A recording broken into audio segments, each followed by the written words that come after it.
Hey there, this is Ragnon, and I just wanted to do a quick commentary video overview for Cauldron of Carnage on Mythic for our kill that we got tonight. So I am going to explain this from the perspective of starting on the dinosaur side. But you'll be on both sides, so both sides are important. Dino is the more difficult side, in my opinion, at least from my perspective. So we've got the bomb baits. What we were doing is we were baiting on Skull, then Red, then whatever this mark is over here underneath my details. But you've got the bomb. This first beam can run to the left.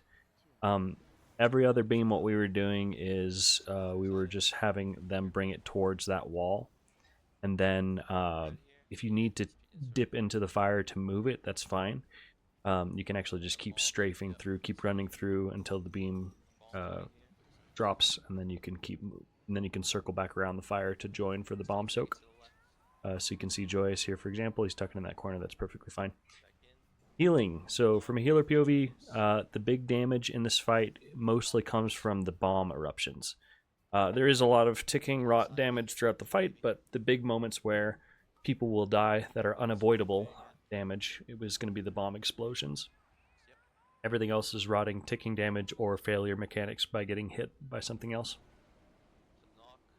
And then the other big healing moment is the clashes when they reach full energy and they meet in the middle, because then everybody has high stacks from their previous boss, and then they're also taking ticking damage from being in range of the other boss as well. So also the raid is all in range at that time, so that's a really good moment for big raid-wide healer cooldowns like Tranquility or stuff like that. So that's the dino side. Here we're swapping sides. We're having our hunters manage the toy mechanic, and they asked if anybody's nearby, if they can just kick it towards middle. Just to help out. There's no real penalty to moving it more centrally, and then they're worrying about knocking it together. Here on Torque's side, really just trying to position to be in range of everybody for heals. Range positioning is pretty forgiving. You can move around, and then if you get I didn't get fixated by the ads, but if you do, you want to drag them towards the edge, and then do not get touched by them. I think somebody said it hits you for like 4 million or something like that, and that can be that's with our current gear. That's a good way to die if you have any other damage on you. Other than that, the big damage that you have to be ramping for and healing for is still the bomb explosion. It affects you on this side as well from the dino side, so that's where I have my healing cooldowns set, as well as full energy stuff. And that's honestly it as far as mechanics and stuff go. It's just pretty much heroic difficulty. It's just everything hurts a lot more and is a lot more punishing. But other than adding the toy mechanic, which you'll probably have certain mobile range DPS assigned to do, like hunters and stuff, it's really not too much different than heroic. So here we're going back to dino side, and for this we were baiting the bombs as much as we could against this wall.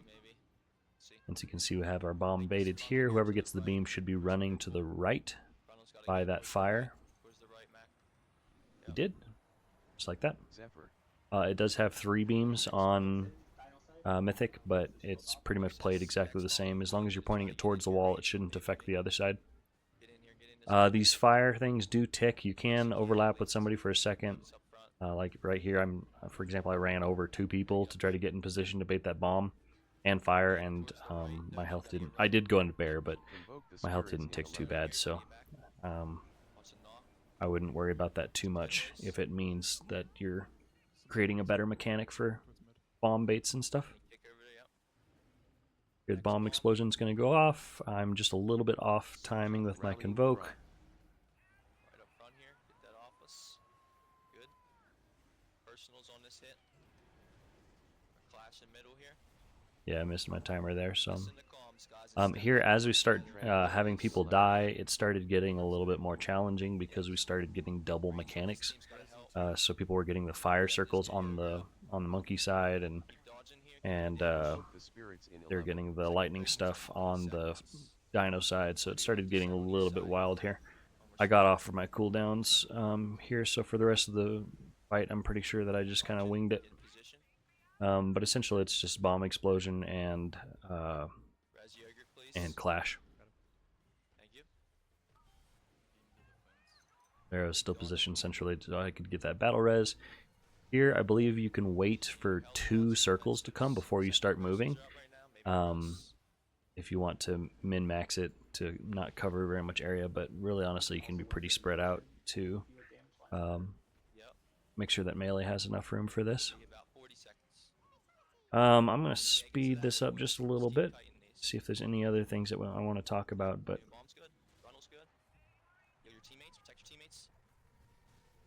moving. I honestly didn't have very much problems with the stun bar, and I'm a spaz when I play Resto Druid. I move around a lot, so I didn't feel like that was too bad at all. As long as the dino side is baiting the beam correctly and it's not cleaving to the opposite side and you're having to dodge that, you should be fine. Here's where we started to have double mechanics after this clash, and it started getting a little bit tricky.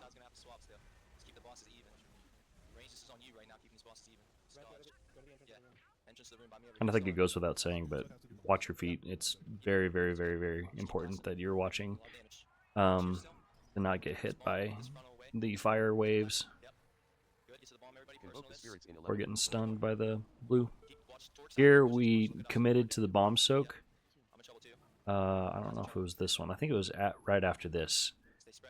We had a terrible overlap because we had so many dead. We committed to this bomb soak, and we had the blue lightning at the same time.